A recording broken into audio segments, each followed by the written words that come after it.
And we're back to learning Inkscape in the year day 18. Let me show you how I can create a dotted outline.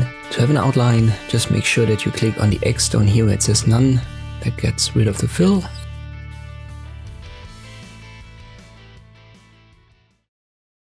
And then hold Shift and click on a color swatch. In this case I use black. This gives it a black stroke. Under Object, Fill and Stroke, Stroke Paint, you can also activate the flat color.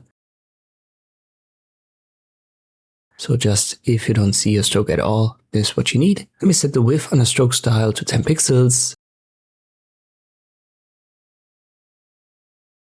And then I use one of the presets here, and you can see when we adjust the cap, this adjusts all of these dashes. And if we use a round cap, we get this pill shape. So we're almost there. But we have to adjust the pattern, set the first value to 0 and then add a 1.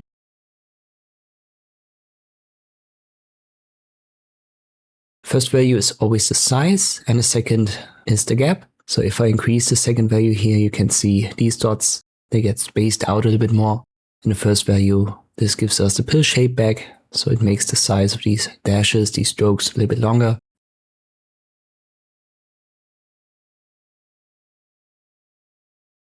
If you just want to have a circle, make sure the first value is 0 and then adjust the gap with the second value. And as we've seen, make sure that the cap is set to round. And this is how you can create dotted outlines in Inkscape. I hope this video was helpful. Thank you for watching and I'll see you next time.